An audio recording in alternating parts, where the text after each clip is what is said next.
And I would just invite people to look at that evidence. And if they've bought into the idea that the Bible's mythology or it's not historical, I would encourage them to look at what we're finding here at Shiloh, read the text, pray about it, decide. An archaeological team just made a discovery in Israel that has both scholars and theologians questioning everything they thought they knew.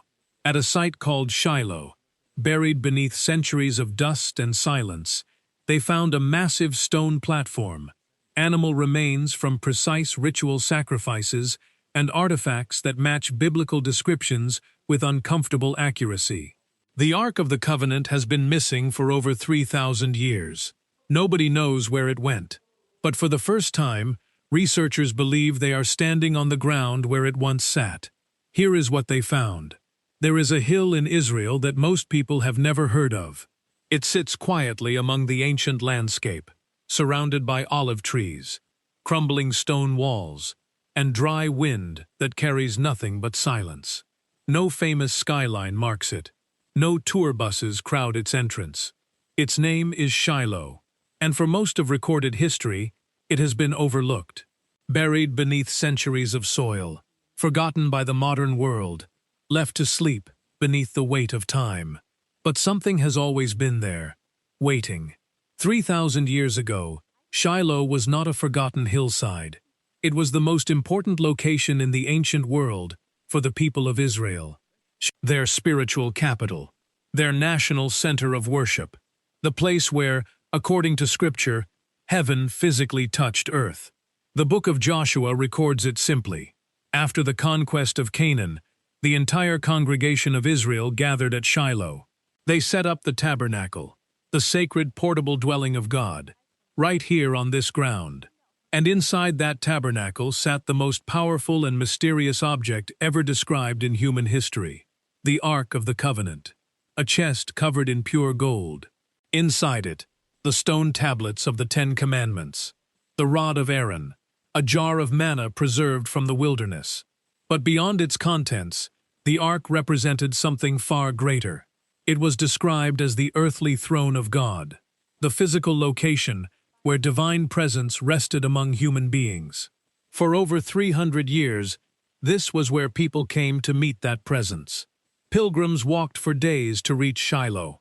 Priests performed sacrifices on this ground. The prophet Samuel heard God call his name in the night right here. The high priest Eli watched over this sacred space for decades. Then, everything collapsed. The Ark was carried into battle against the Philistines. Israel was defeated. Eli's sons were killed. And the Ark left Shiloh and never came back. What happened to it after that has never been fully answered. Where it went, where it rested, where it is now. For centuries, that question sat unanswered. But a team of archaeologists recently pulled something out of the ground at Shiloh that is forcing researchers to take a second look. And what they found is not what anyone expected. For a long time, mainstream archaeology had a simple answer about Shiloh.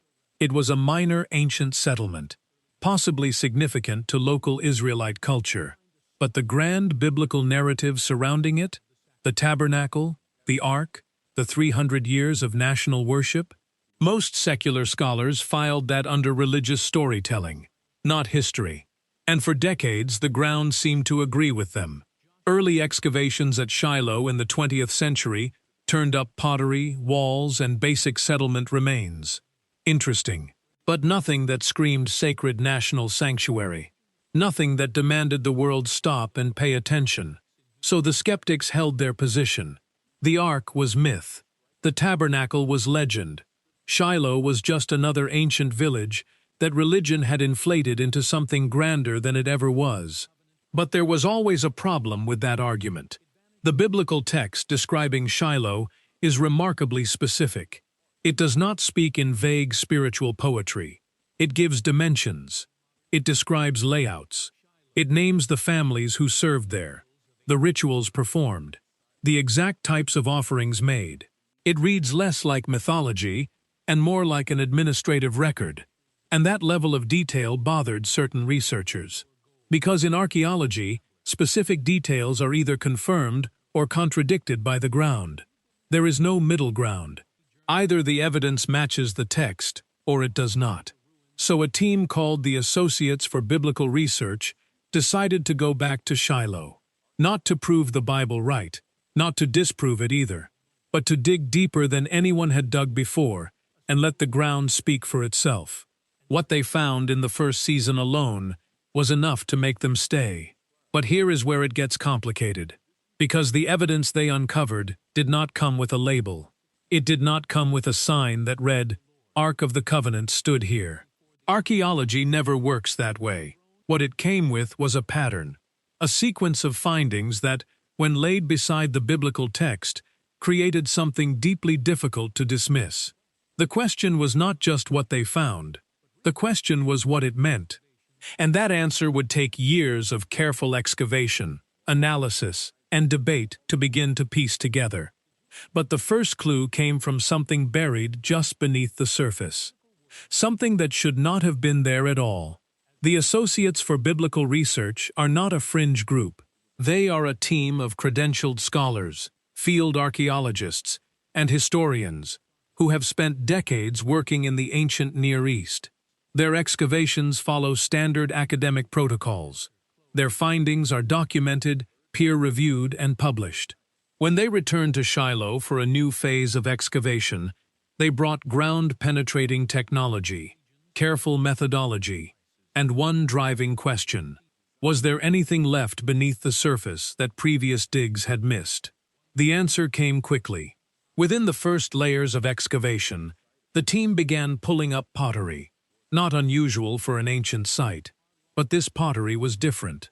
The type, the age, and the condition of the vessels pointed to a very specific period: late Bronze Age and early Iron Age.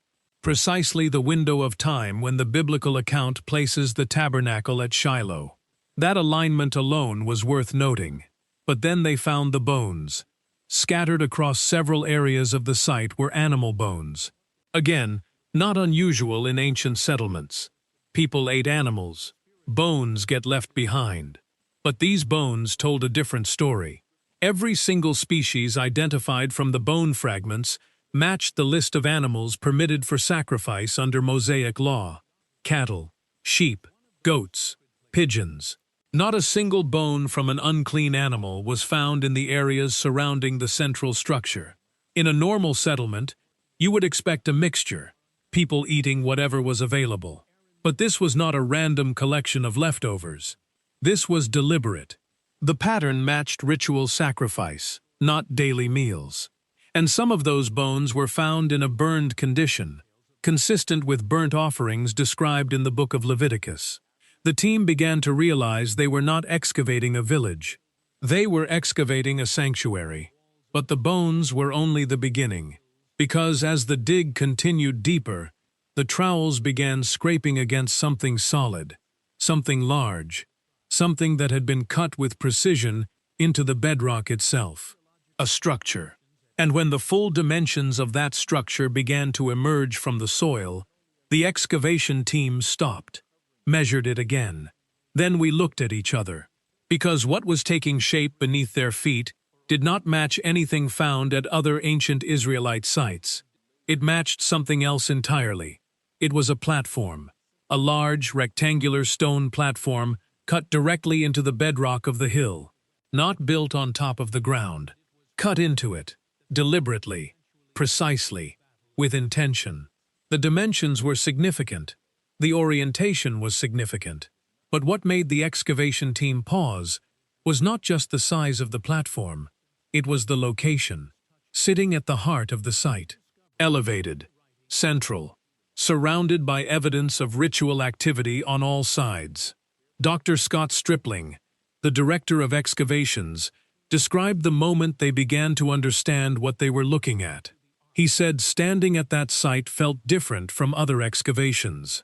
The layout, the artifacts, the burned remains, the pottery, everything pointed toward a single purpose.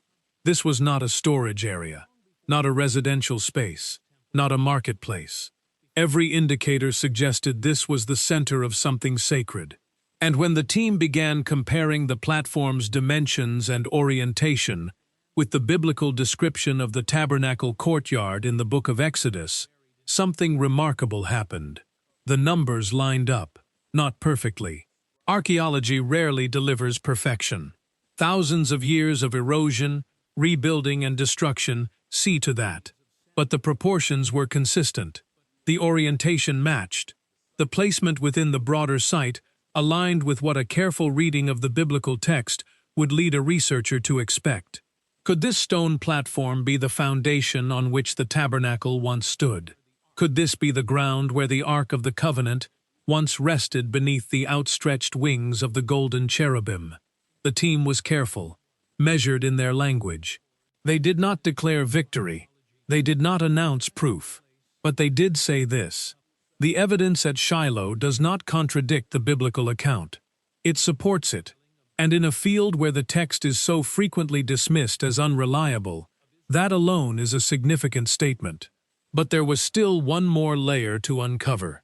Because they were buried near the platform, beneath soil that had not been disturbed in centuries, the team found something that added yet another dimension to an already extraordinary discovery. A collection of storage vessels, deliberately placed, carefully sealed, as if someone had hidden them in a hurry, as if they knew something was coming. In archaeology, context is everything. A single pottery jar means very little on its own, but a collection of sealed storage vessels deliberately buried near a sacred structure during a period of known military conflict, that tells a story. The vessels found near the stone platform at Shiloh were not scattered randomly. They were grouped, placed with care, and their position suggested they had been buried intentionally. Not lost, not discarded, but hidden. The period these vessels dated to aligns with a turbulent chapter in Israelite history, the era of the Judges, a time of repeated invasion, internal conflict, and national crisis. A time when the Philistines were pushing deep into Israelite territory. A time when someone at Shiloh may have had very good reason to hide things quickly. The biblical account in 1 Samuel describes the Philistine threat in vivid detail. The Israelites, desperate for victory, made a decision that would change their history forever. They brought the Ark of the Covenant out of the tabernacle at Shiloh and carried it into battle, believing its presence would guarantee their victory. It did not. Israel was defeated. The Ark was captured, and Shiloh, stripped of its sacred centerpiece, would never fully recover. Psalm 78 records the grief of that moment.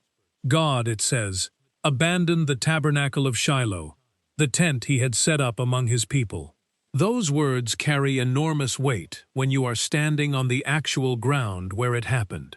And now, with sealed vessels buried nearby as if in anticipation of disaster, the physical evidence begins to match the emotional reality of the biblical account in a way that is hard to dismiss. But this raises a deeper question. If the Ark left Shiloh during the Philistine conflict, where did it go after that? The biblical text traces its journey through several locations, but its final destination has never been confirmed by archaeology, until a new theory began to emerge from the evidence at Shiloh itself, a theory that nobody saw coming. After Shiloh, the Ark's journey becomes one of the most debated trails in all of biblical history. And I would just invite people to look at that evidence, and if they've bought into the idea that the Bible's mythology or it's not historical, I would encourage them to look at what we're finding here at Shiloh, read the text, pray about it. Eventually returned it to Israel on a cart pulled by 2 cows. It came to rest briefly at a place called Beth Shemesh. Then it was moved to Kiriath Jearim, where it stayed for 20 years. Then David brought it to Jerusalem, and then, eventually, Solomon placed it in the inner chamber of the temple he built, the Holy of Holies, where it remained for centuries. After that, the trail goes cold. When the Babylonians destroyed Solomon's temple in 586 BC, the Ark is not mentioned among the items taken as plunder. It simply vanishes from the historical record. No capture, no destruction, no burial site. Nothing. That silence has fueled centuries of speculation. Some researchers believe it was hidden beneath the Temple Mount before the Babylonians arrived. Others point to Ethiopia, where a community claims to guard the original ark to this day. Some suggest it was destroyed. Others believe it was taken to Egypt. None of these theories have been confirmed by physical evidence. But here is what the discoveries at Shiloh add to that conversation. By establishing with growing confidence where the ark was kept for over 300 years, researchers now have a clearer picture of how it was treated, how it was housed, and what kind of physical infrastructure surrounded it. That information matters, because if you want to understand where something went, you first need to understand where it came from.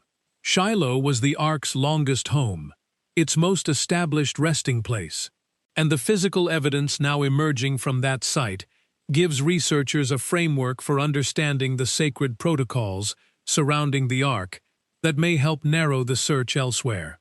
But there is one more discovery from Shiloh that has not yet been discussed. One finding that the research team described as the most unexpected of the entire excavation, and it may be the most important piece of evidence yet.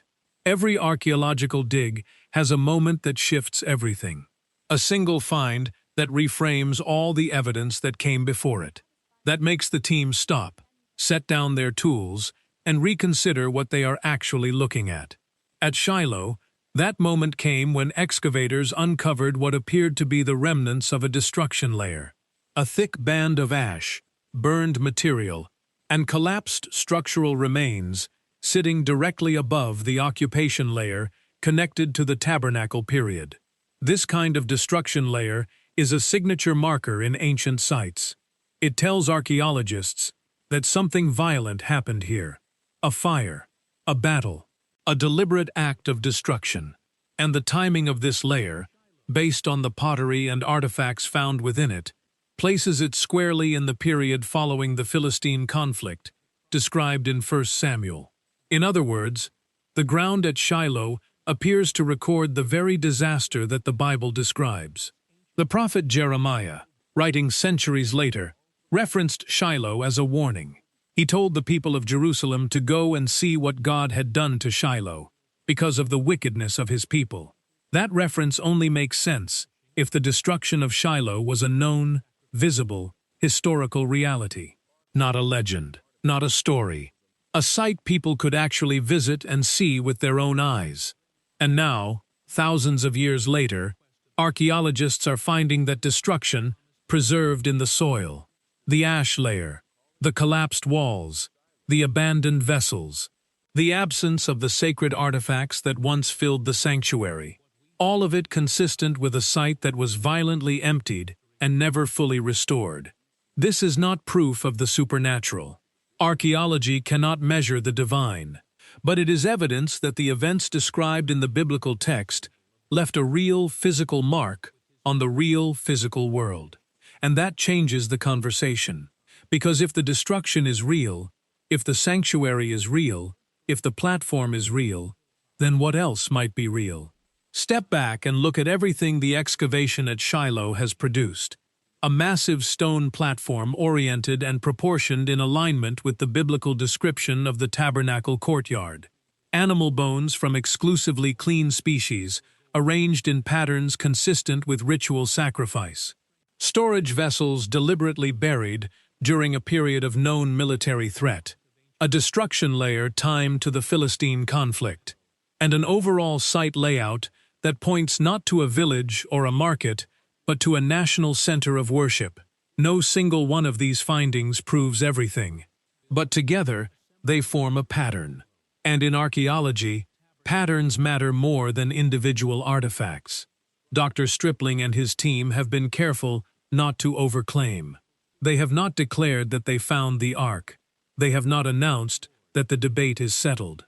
What they have said is that the evidence at Shiloh is consistent with the biblical account in ways that demand serious academic attention.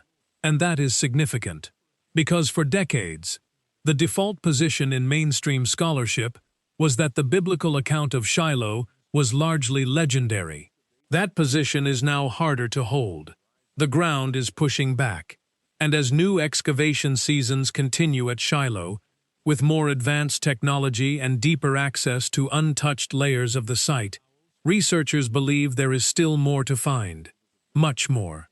Because there are sections of the site that have never been excavated. Areas where ground-penetrating scans have detected anomalies that have not yet been explained. Structures beneath the surface that have not yet been uncovered. What is buried in those sections? Nobody knows yet. But the team is going back. And the last thing they found before the most recent excavation season closed was not a stone, not a pot, not a bone. It was something written. Inscriptions are rare in ancient Israelite archaeology. The culture was not known for carving lengthy records into stone the way the Egyptians or Assyrians did, which is exactly why what was found at Shiloh in the most recent phase of excavation stopped the team cold. A fragment, small, damaged by time and fire, but bearing what appears to be early Hebrew script. The fragment has been sent for analysis. The results have not yet been fully published. The research team has said only that the inscription is being studied and that more information will be released as the analysis is completed. They have not said what it reads. They have not said who wrote it. They have not said when it was written. But they did say this: if the analysis confirms what the initial examination suggests, it would represent one of the most significant epigraphic finds ever recovered from an Israelite site. Not a platform. Not bones, not pottery. Words, written by someone who was there, someone who stood on that ground when the tabernacle still stood, when the ark was still present, when Shiloh was still alive. What those words say has not been revealed yet.